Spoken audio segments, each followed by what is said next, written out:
does career path and career growth have a disparity?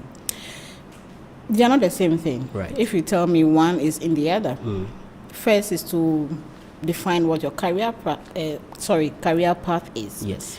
Within the path, then you begin to grow into your career. So the most important thing is to have a deep reflective conversation with yourself. Right. And it's good to always answer this question. Where do you see yourself in the next 5 years? Right. It's a good question that you must reflect on and answer. If you can't begin to identify that, I keep saying, talk to somebody else. Okay.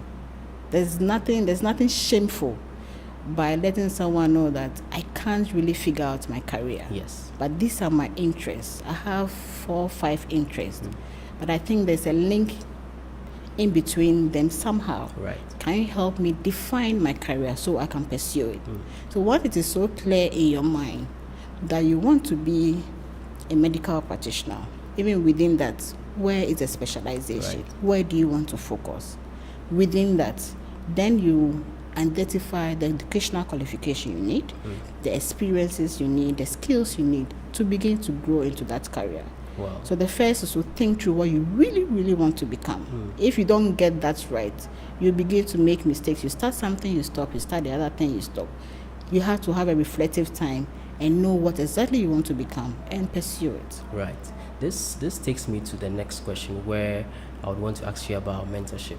Sure. Because I feel way back in school there were so many mentorship seminars and conferences that if you go to a business school like UPSA, you'll be forced to attend. Okay. And there's a lot you'll be forced to learn when it comes to picking up a mentor and trying to select a mentor, and the kind of questions to ask a mentor, and how to find that line of communication with a mentor.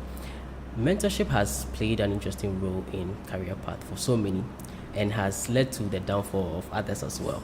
So how did you personally fuse mentorship in trying to find your career path and trying to grow your career? Mike, I'd rather call it mentoring. Okay. Because it's a relationship. Right. It doesn't just happen to you one day. You don't just talk to a mentor for just one day. Yes. It's a relationship that can go on for 12 months, can go on for 24 months. So mentoring is something that helps you to align with your dreams or your career. When you are lucky and we work into a certain organization, it may already be part of what they do as a form of HR intervention. So they have a mentoring program. So once you come on, you go through probation, you are confirmed, you are assigned a mentor. Yes. And the whole idea to help you grow in the organization and get yourself to the top, if that is your desire. Right. If you don't find that happening in the organization, it is upon you to identify someone you think you can align with. The example I gave earlier on about you wishing to become head of compliance. That's what you want to be. So it's for you to identify that person and approach the person and tell you, can you mentor me? Because this is where I want to get to. So when you find yourself in an environment where automatically you are giving a mentor, that is perfect. Right. But where you are not giving, you must make that effort. Because the mentoring relationship depends on the mentee. Okay. For it to be successful.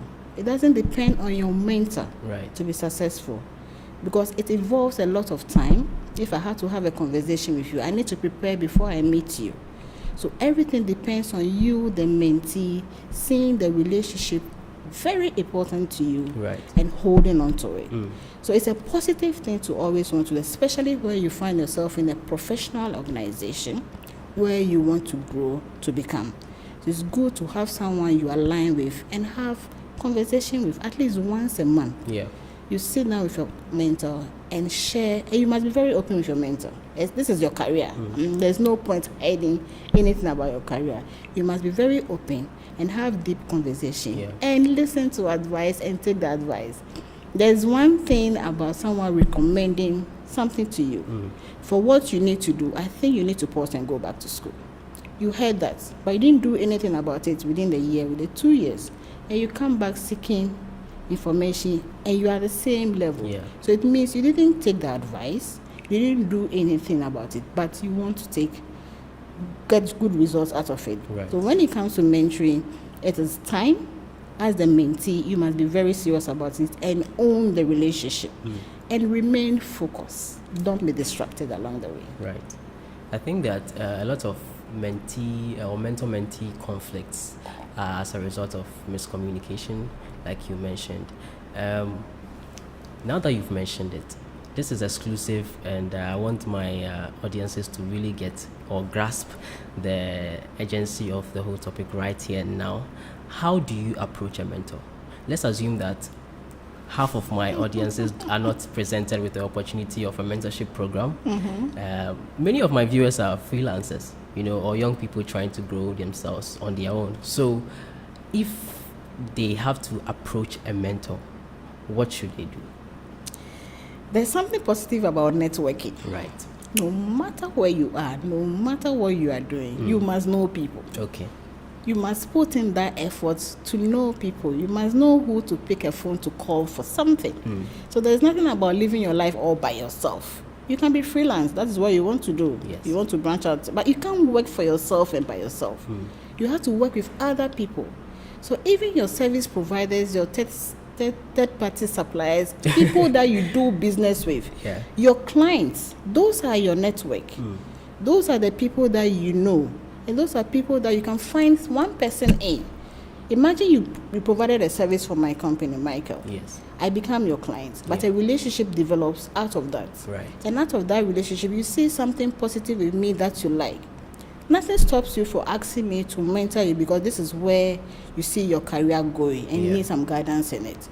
So you have to be proactive about it. Nobody will come and hand over a mentor to you. I mean, for what? Yes. You must avail yourself and get people. So it shouldn't be limited by the fact that you don't work in an organization. You work by yourself. Right. You must know people at church, in your community, in your social engagement, even within your peers. At the same level, somebody at your same level can mentor you as well. Wow. So it is you finding that person based on your personal need. Okay. I think that we've been talking about the mentee aspect. There are a lot of mentors who would say no or don't see the relevance of mentoring, people. So if I'm trying to mentor someone, because you have mentored people, a lot of successful people for that matter. If I want to mentor someone, what should I do? How do I align the ideologies of the mentee with mine? Because time is a factor. Many mentors say they don't have time, and they won't have time for mentees. And I think that is one of the major problems why a lot of people cannot find their mentors, because the mentors are not available. So as a mentor, Michael, I say no to. Okay. I say no to some prospective mentees as well. Yeah. Because mentoring takes a lot out of you. It just doesn't happen. So if you approach me to become your mentor, there are some few questions I'll ask you. Right. There are some few things I'll ask you to send to me. I'll ask you to send me your CV, your profile, some basic goals, your next goals or achievements you want to see in the next 5 years. Exactly. If it takes you 6 months to get those information to me, you don't have my time. Yeah. Do you get it? Yeah. If you are serious about it, those are things you should have straight away and send to me. Right. And then be responsive to the follow-up questions. Because the engagement, you don't just approach somebody and say, become my mentor, and the person will say, yes, I will mentor you. No way. Yeah. There's a conversation, because what you are interested in must align with my interest as well. If you come with me with an engineering interest, that is not my strength. Exactly. So why should I mentor you in an engineering field? So we need to get that balance, that it's not a given that the fact that you have approach someone to mentor you, the person must necessarily say yes. No, it doesn't happen. I keep saying that a lot of work comes back to the mentee. Right. So when you are asked to provide certain information, you provide it very timely. Then you avail yourself to the mentor as well, because it takes a lot out of the mentor to mentor you. Right. And you must remember, you gain more as a mentee than as the mentor. Even though the mentor learns from the mentee, the results at the end of the day, it's more positive towards you, the mentee, right, because you are drawing down on somebody's experience. Wow. So it's important that you know that it's a serious journey. You don't just play around with it.